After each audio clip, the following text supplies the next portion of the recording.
विद्यार्थियों, आप सभी को मेरा नमस्कार। आप सभी का मोस्ट वेलकम आपके अपने YouTube चैनल आर्ट गंगा में।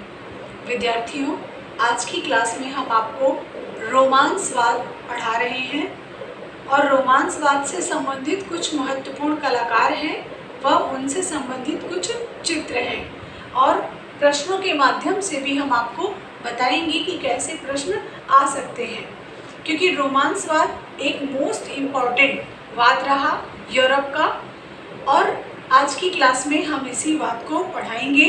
आप हमारे साथ आर्ट गंगा पर बने रहें। तो चलते हैं हम। रोमांसवाद या इसी को शिष्टाचारवाद भी कहा जाता है, जिसमें एक जो थीम है वो कथा, कहानी या किसी भी घटना पर आधारित कार्य हुआ है। तो रोमांसवाद कहाँ पनपा, इसके जन्मदाता कौन रहे और रोमांसवाद कब आता है यूरोप में, और इससे संबंधित कुछ महत्वपूर्ण कलाकार, इसके साथ साथ उनसे संबंधित कुछ प्रश्न और उत्तर, इस तरीके से हम आपको रोमांसवाद को समझाने का प्रयास करेंगे। तो चलिए हम शुरू करते हैं।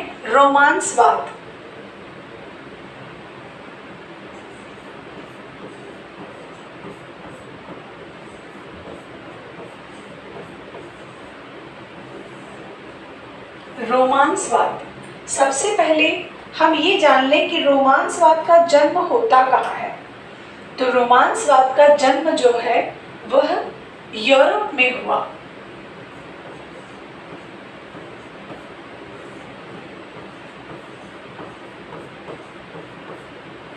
और कब हुआ, इसका समय क्या रहा?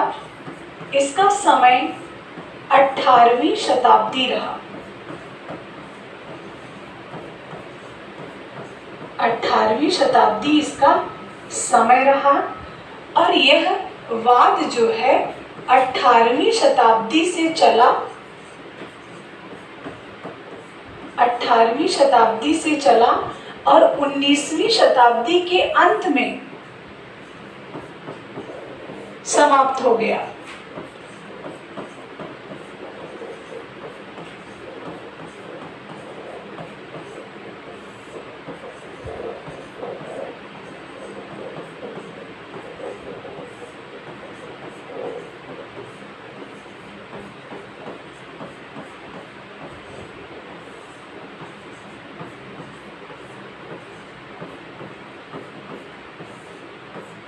और 19वीं शताब्दी के अंत में समाप्त हो गया। तो इसका जो समय रहा वो कब से कब तक है?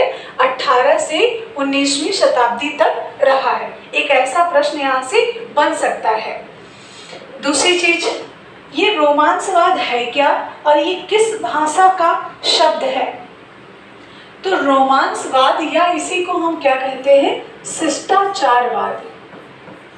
शिष्टाचारवाद, इसी को शिष्टाचारवाद भी कहा जाता है। कभी कभी होता क्या है कि हम ये नहीं जानते इसका अन्य नाम क्या है और हमसे बहुत बड़ी गलती हो जाती है। तो दोनों नाम जरूर जानें। रोमांटिज्म भी इसे कहते हैं, रोमांसवाद भी कहते हैं और शिष्टाचारवाद भी कहते हैं। यह फ्रेंच भाषा के शब्द रोमा से बना हुआ है। फ्रेंच भाषा का एक शब्द है रोमा।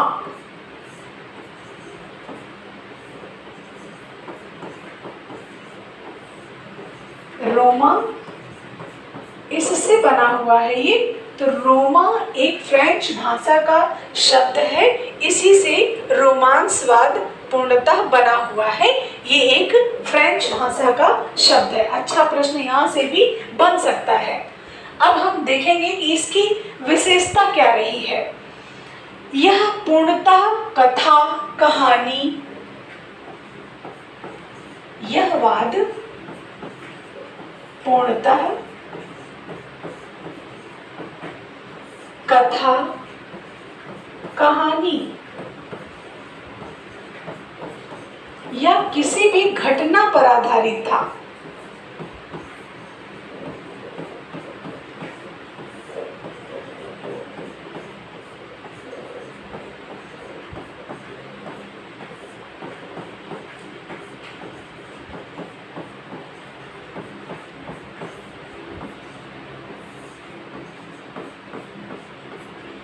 यह वाद किसी भी कहानी या घटना पर आधारित था और यह एक सांस्कृतिक और कलात्मक आंदोलन था।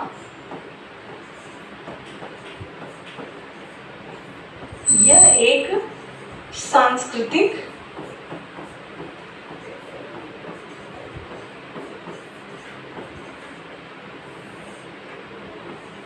एवं कलात्मक आंदोलन था।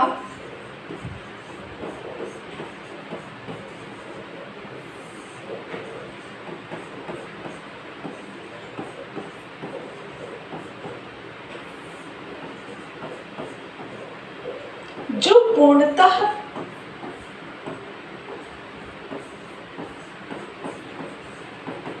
औद्योगिकीकरण के विरोध में उतरा था।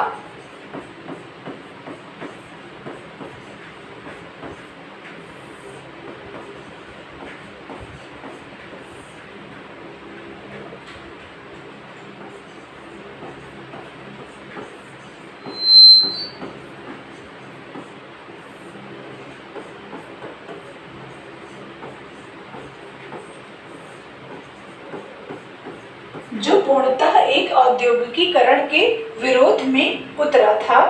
यह आंदोलन साहित्य, कला, संगीत और दर्शन में महत्वपूर्ण बदलाव लाना चाहता था।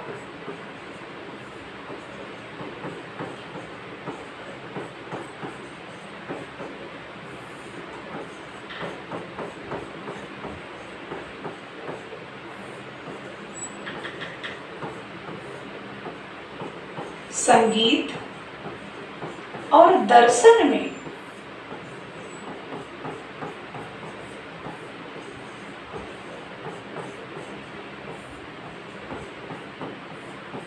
महत्वपूर्ण बदलाव लाना चाहता था।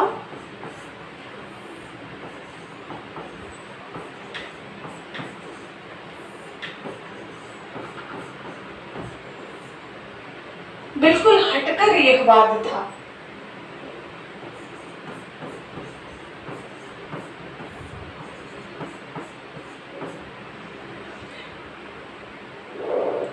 इस वाद में प्रेम, सौंदर्य, प्रकृति के आदर्शों के प्रति आकर्षण देखा गया।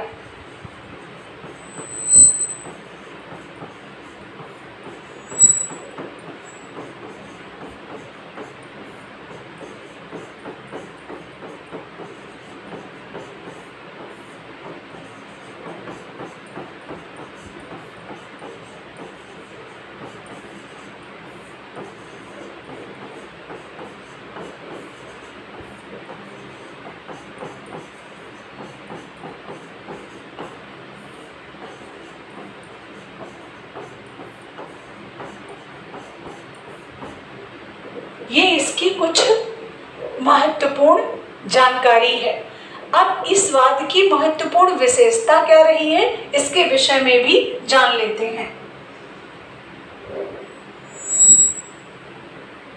इस वाद की महत्वपूर्ण जो विशेषता रही वह चमकपूर्ण रंग लगाए गए, रंग बहुत सुंदर लगाए गए,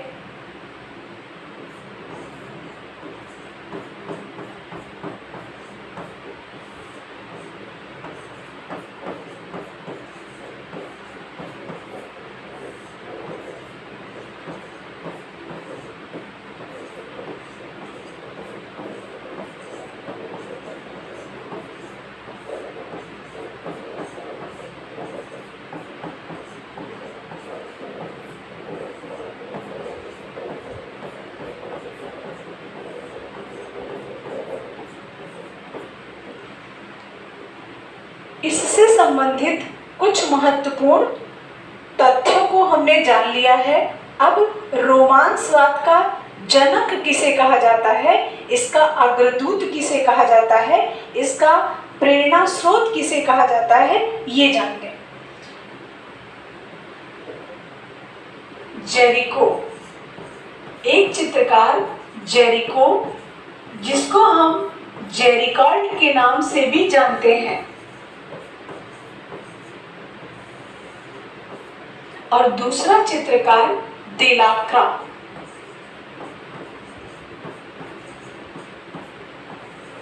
ये दो चित्रकार बहुत ही इंपॉर्टेंट हैं रोमांसवाद के लिए। इसके साथ साथ गोया भी है, एल ग्रेको भी है। तो इससे संबंधित 4 चित्रकार हैं। एक का नाम जेरिको, दूसरे का नाम जेरिको या जेरिकॉल्ट एक ही बात है, दूसरे का नाम देलाक्रा और गोया, इसके साथ साथ एल ग्रेको। 4 चित्रकार इस वाद से महत्वपूर्ण हैं, जिसमें 2 चित्रकार ज्यादा पूछे जाते हैं, ज्यादा महत्वपूर्ण है, जैसे जेरिको और देलाक्रा। इसमें सबसे पहले ये जानेंगे कि इसका जनक कौन था, रोमांसवाद का जन्मदाता किसे कहा जाता है। बड़ा कंफ्यूजन क्रिएट होता है कि रोमांसवाद का जन्मदाता किसे कहा जाए, जेरिको को कहा जाए या देलाक्रा को कहा जाए।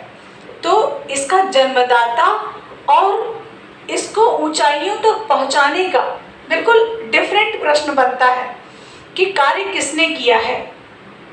तो इसके जन्मदाता के रूप में हम किसको मानेंगे और इसके प्रेरणा स्रोत के रूप में हम किसे मानेंगे, ये हम समझ लेते हैं। तो जो जेरिको है वह अग्रदूत कहा जाता है और देलाक्रा को प्रेरणा स्रोत कहा जाता है। तो जेरिको या जेरिकॉल्ट, इसको अग्रदूत कहा गया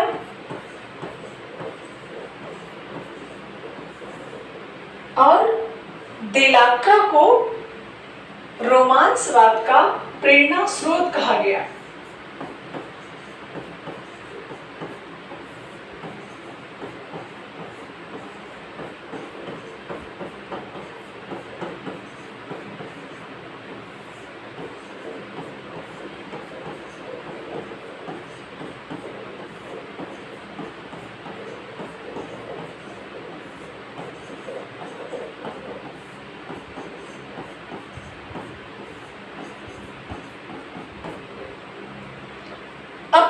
रोमांसवाद से संबंधित महत्वपूर्ण कलाकार कौन कौन से हैं।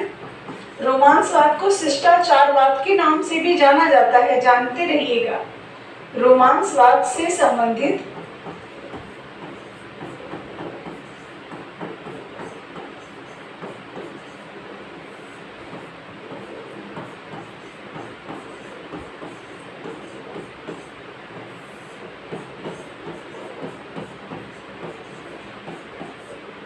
हम 2 चित्रकारों को तो जान ही चुके हैं, एक जेरिको, दूसरा देलाक्रा।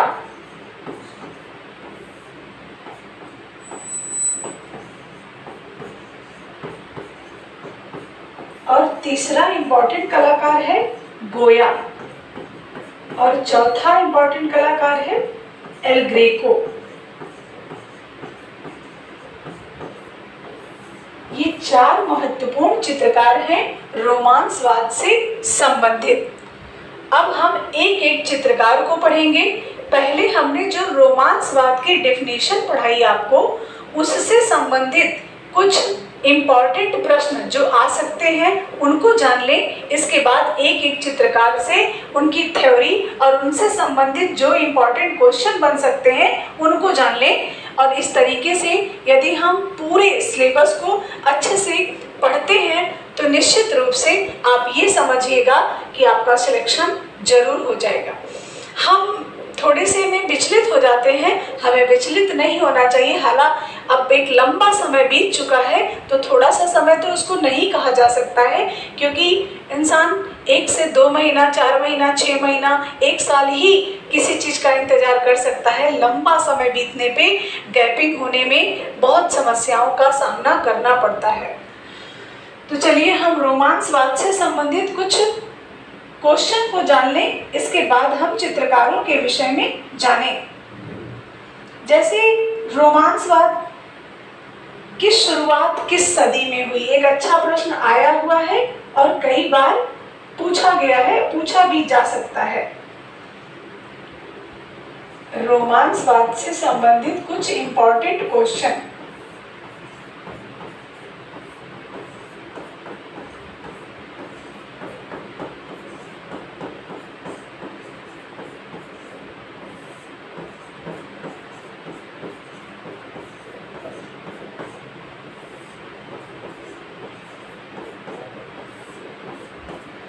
जैसे प्रश्न आ गया कि रोमांसवाद आंदोलन की शुरुआत कब हुई?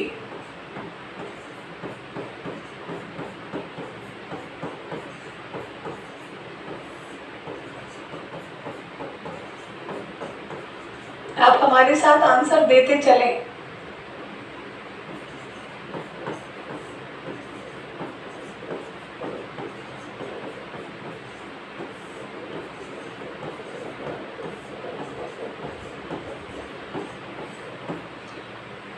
ऑप्शन में 18वीं शताब्दी और 19वीं शताब्दी यदि दोनों दे रखेगा तो हमें कौन सा आंसर सही लगाना है?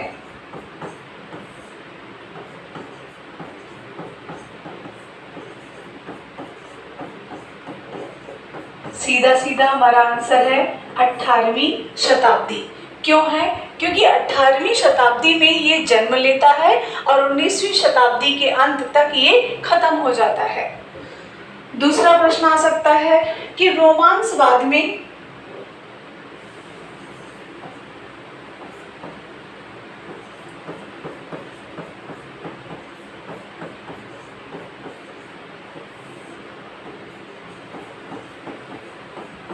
किस तत्व को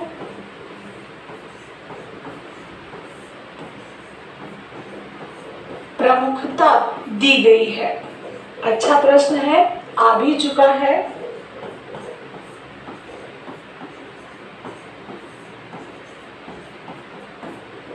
किस तत्व को ज्यादा प्रायोरिटी दी गई या ज्यादा महत्व दिया गया या ज्यादा प्रमुखता दी गई? ऑप्शन है तर्क और विचार,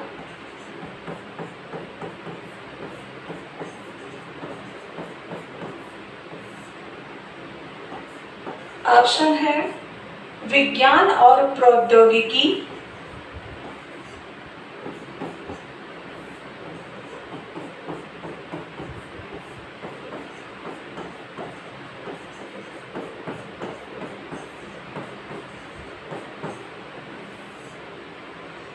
और सी ऑप्शन है भावनाएं और कल्पना।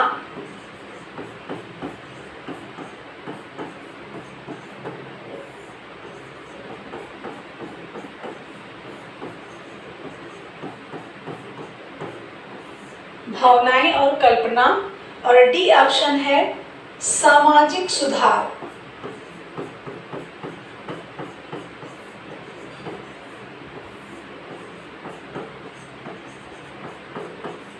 डी ऑप्शन है सामाजिक सुधार। राइट आंसर क्या होना चाहिए?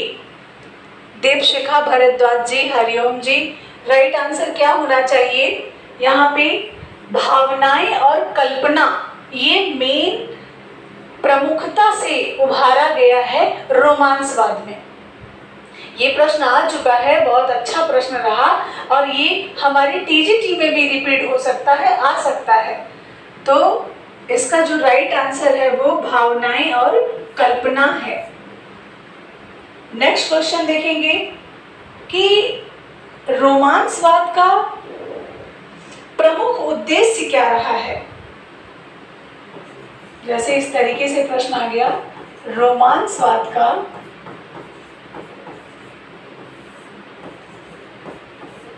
प्रमुख उद्देश्य क्या था?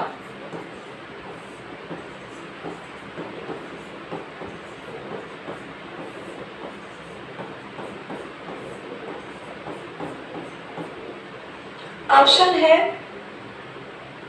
रोमांसवाद का प्रमुख उद्देश्य क्या था? प्राकृतिक सौंदर्य का चित्रण करना,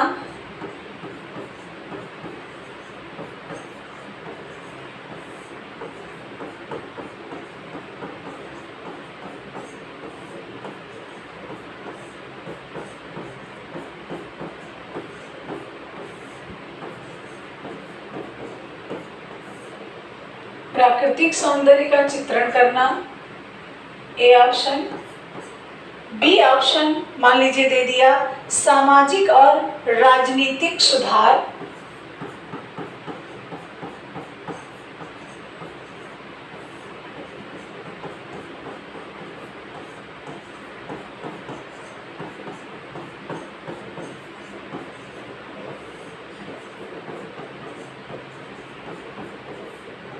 सामाजिक और राजनीतिक सुधार, यथार्थवाद को बढ़ावा देना,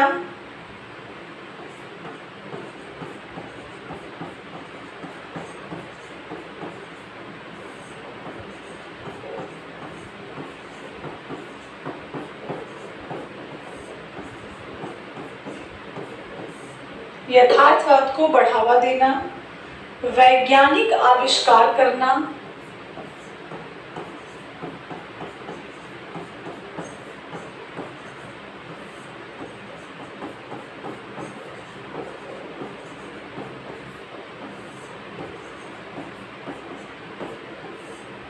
ये 4 ऑप्शन आपके पास हैं। चारों में कौन सा राइट आंसर होगा?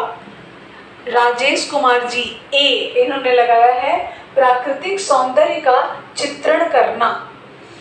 सभी लोग आंसर दें प्लीज, और आप लोग भी आंसर दें। सी, प्रीति मिश्रा जी ने लिखा है सी, दीपिका भारद्वाज जी सी, संगीता जी सांवली से सी है यथार्थवाद को बढ़ावा देना। आपने कहा है, एक बात हमने आपको बता दिया कि ये घटना पर आधारित है और ये कथा पर आधारित है, तो यथार्थवाद तो बिल्कुल होना ही नहीं है, क्योंकि ये यथार्थ पर डिपेंड नहीं है, ये घटना पर आधारित है, कथा पर आधारित है, कोई एक ऐसी घटना पर आधारित है जिसमें कल्पना है। इसमें सही उत्तर है प्राकृतिक सौंदर्य का चित्रण करना। ये इनका मेन टॉपिक था, प्राकृतिक सौंदर्य का चित्रण करना इनका मेन पहलू था, मेन टॉपिक था। एक ऐसा प्रश्न भी बन सकता है कि रोमांसवाद के साहित्य में किसकी आलोचना की गई? रोमांसवाद के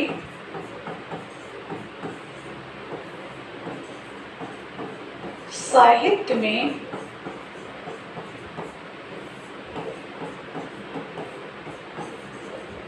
किसकी आलोचना की गई?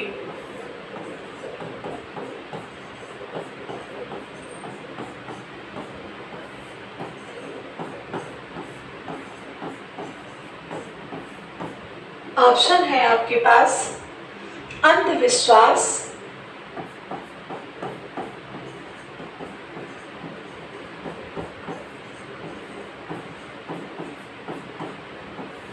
औद्योगिकीकरण,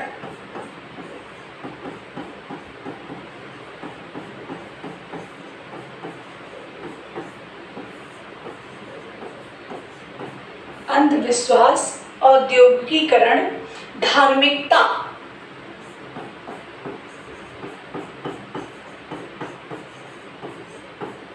और डी ऑप्शन है परंपराएं।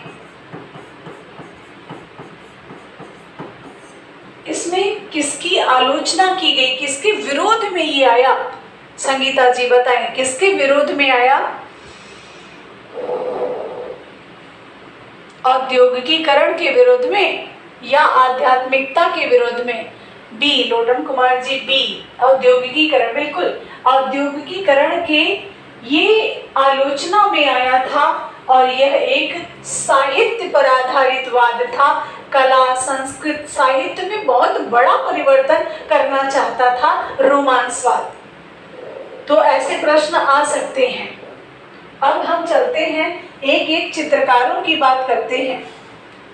आपको पीडीएफ में सारा कुछ मिल जाएगा, मैटर मैं आपको सारा कुछ पीडीएफ में दे दूंगी।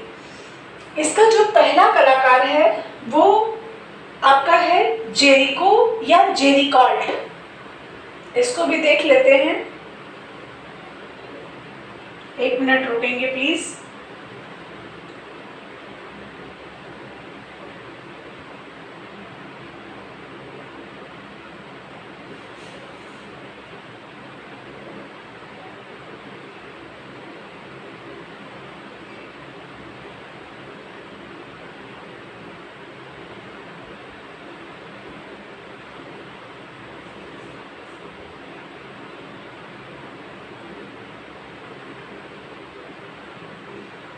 जेरिको या जेरिकॉल्ट।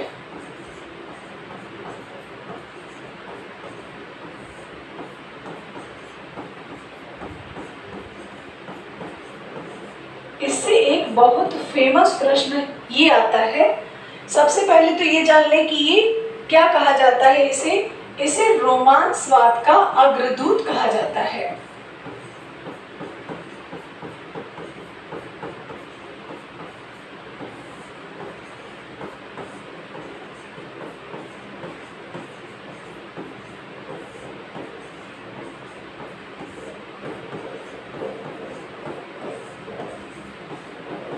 इसे रोमांसवाद का अग्रदूत कहा जाता है और इसने ही रोमांसवाद का प्रथम चित्र बनाया था।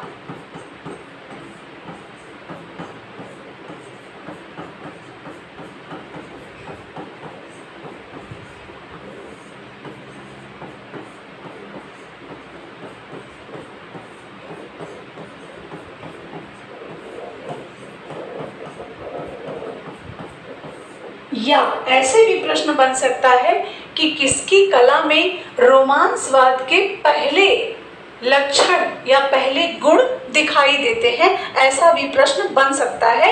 तो जेरिको की कला में उसका पहला चित्र था मेडुसा का बेड़ा। इस पे पहली बार रोमांसवाद के लक्षण दिखाई दिए थे और रोमांसवाद का पहला चित्र है मेडुसा का बेड़ा। तो इसने ही रोमांसवाद का प्रथम चित्र बनाया जिसका नाम था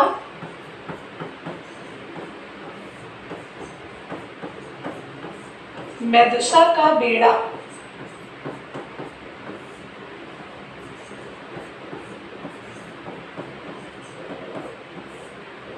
ये बहुत इंपॉर्टेंट प्रश्न है, कई बार पूछा जा चुका है।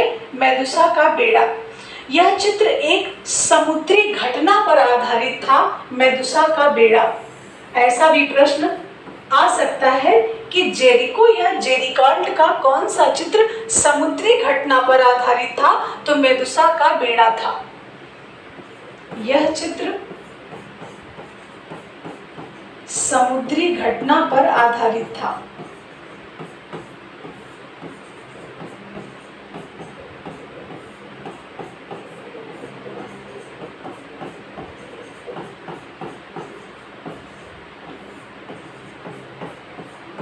यह चित्र समुद्री घटना पर आधारित था जिसका नाम है मेडुसा का बेड़ा। इसमें हुआ क्या था, इस बेड़े में, इस जहाज में लगभग 100 लोग सवार थे। लेकिन जब यह जहाज डूब गया, इसमें लगभग 100 लोग सवार थे।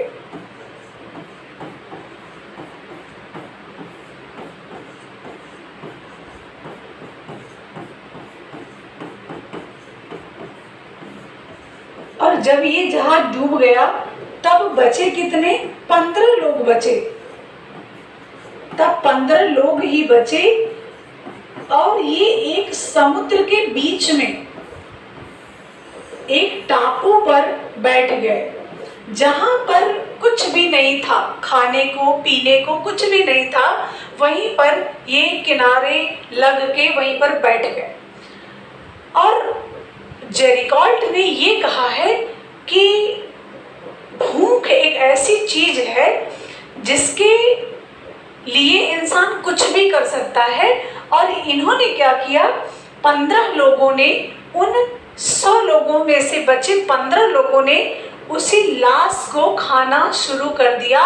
जब उनके पास भोजन पानी नहीं मिला, जब वो तड़पने लगे, मरने लगे, तो उन्होंने क्या काम किया, उसी लाशों को खाना शुरू कर दिया। ये इस चित्र का थीम है। यही जेरिको ने समझाने का प्रयास किया है। और उसी समय से जेरिको अपने घरों में लाशों को रखकर चित्रकारी करने लगा और लाशों का अध्ययन करने के लिए ये जाना भी जाता है।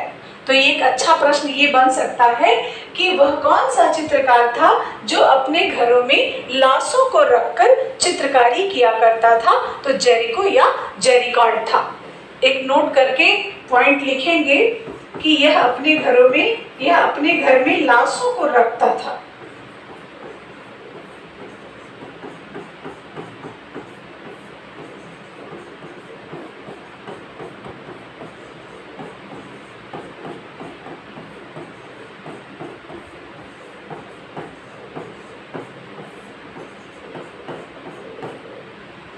ये इसका थीम था। इसी से प्रेरित होकर जेरिको ने इस चित्र को बनाया था। कब बनाया था ये नेट में पूछा जा सकता है। यह चित्र 1818 में बनाया हुआ है। यह चित्र जेरिको ने 1818 में निर्मित किया था और बहुत जल्द ही लगभग 33 वर्ष की आयु में जेरिको भी मर जाता है, लगभग 33 वर्ष की एज में ही।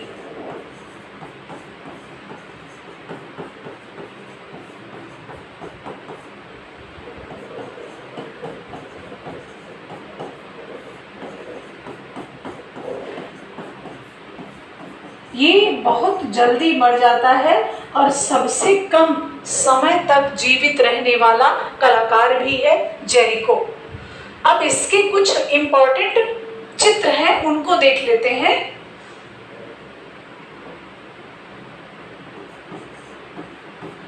जेरिको के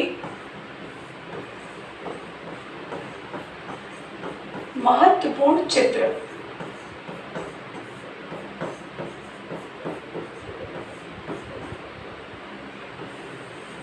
जेरिको के महत्वपूर्ण चित्रों में बहुत फेमस इसका चित्र रहा मेडुसा का बेड़ा, जो कि हमने आपको बता ही दिया है। शवों का कत्लेआम एक इसका चित्र है। शवों का कत्लेआम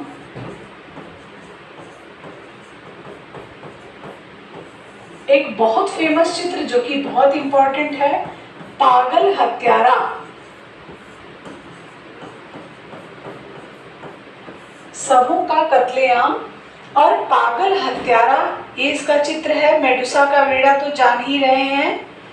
अश्वारोही का व्यक्ति चित्र इन्होंने बनाया।